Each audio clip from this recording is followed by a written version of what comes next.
था वहां पर एक आदमी पहाड़ पर पत्थर तोड़ने का काम करता था। उसको अपनी जिंदगी से कोई गिला शिकवा नहीं था। पूरा दिन वो काम करता, मेहनत करता, दिन के एंड में जो थोड़ा बहुत पैसा मिलता वो जा करके अपने परिवार के साथ में थोड़ा सा टाइम स्पेंड करता और चैन से सो जाता। तो एक दिन रोज की तरह वो अपना काम खत्म करके अपने घर की तरफ जा रहा था। तो रास्ते में चलते चलते उसके मन में ख्याल आया कि ये भी कोई जिंदगी है। सुबह से शाम तक मैं पत्थर तोड़ने का काम करता हूँ और एंड में मेरे को थोड़े से पैसे मिलते हैं जिसमें मुश्किल से मेरा और मेरे परिवार का गुजारा हो पाता।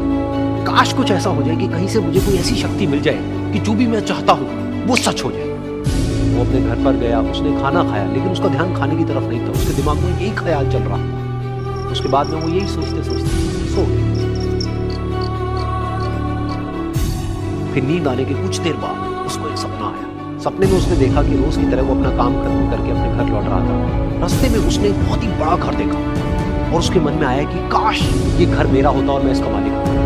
और उसके सोचते ही वो उस घर का मालिक बन गया। उसको यकीन ही नहीं हो रहा था कि जो उसने सोचा वो बन चुका है।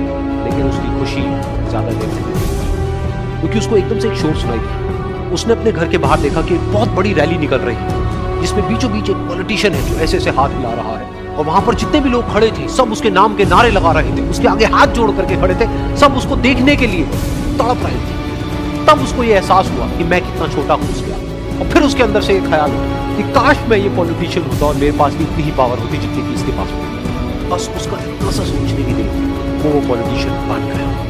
उसकी खुशी का ठिकाना नहीं था क्योंकि उसके आसपास में हजारों लोगों की भीड़ थी और सब उसको देखने के लिए तरस रहे थे, तड़प रहे थे।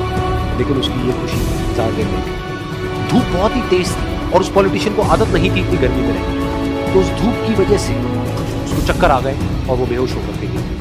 फिर उसको एहसास हुआ कि ये पॉलिटिशियन सबसे ताकतवर नहीं है, ये जो सूरज है ये सबसे ताकतवर है। और उसके मन में आया कि काश मैं ये सूरज हूं तो मेरे आगे कोई नहीं टिक पाएगा। और उसका इतना सा सोचने की देर थी और वो सूरज बन गया और वो खुशी से पागल हो गया क्योंकि पूरी दुनिया को वो ही रोशन कर रहा था और पूरी दुनिया में ऐसा कोई नहीं था जो कि उसकी रोशनी को रोक सके। लेकिन उसकी ये खुशी भी ज्यादा देर नहीं, क्योंकि कुछ ही देर बाद आसमान में कुछ काले बादल आए जिन्होंने कि सूरज की रोशनी दी। फिर उसको ये एहसास हुआ कि इस दुनिया में ऐसा भी कोई है जिसमें दम है उसकी रोशनी को रोकने का। और उसके मन में एक ख्याल कि काश मैं वो बादल बन जाऊं। और वो बादल बन गया और आसमान में उड़ने लगा। उसको ऐसा लगा कि मैं आसमान में उड़ रहा हूं और अब मैं जहां चाहे वहां जा सकता। लेकिन कुछ देर बाद वहां पर एक बहुत तेज हवा का झोंका आया जो कि उन बादलों को उड़ा कर ले गया। और फिर उसे ये समझ आया कि ये जो बादल है वो सूरज की रोशनी को तो रोक सकते हैं लेकिन हवा को नहीं रोक सकते। ये हवा उनको बहा करके ले जाती। फिर उसके मन में आया कि काश मैं ये हवा बन जाऊं।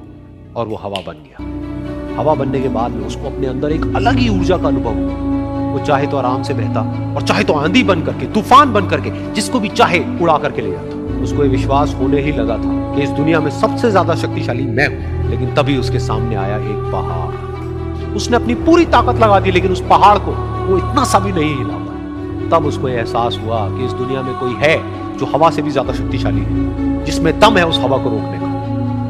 फिर उसके मन में आया कि काश मैं ये पहाड़ हूं। और वो पहाड़ बन गया।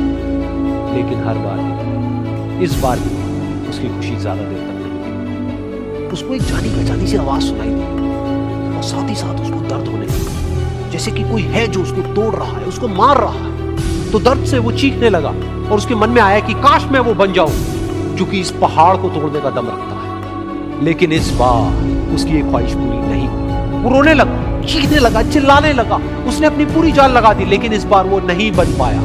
उसका दर्द बढ़ता ही चला जा रहा था और दर्द की वजह से एकदम से उसकी नींद खुली और सामने शीशा था। उसने शीशे में देखा और उसको समझ आया कि सपने में मैं वो क्यों नहीं बन पा रहा था जो मैं बनना चाहता था, क्योंकि असलियत में मैं वो ही हूं।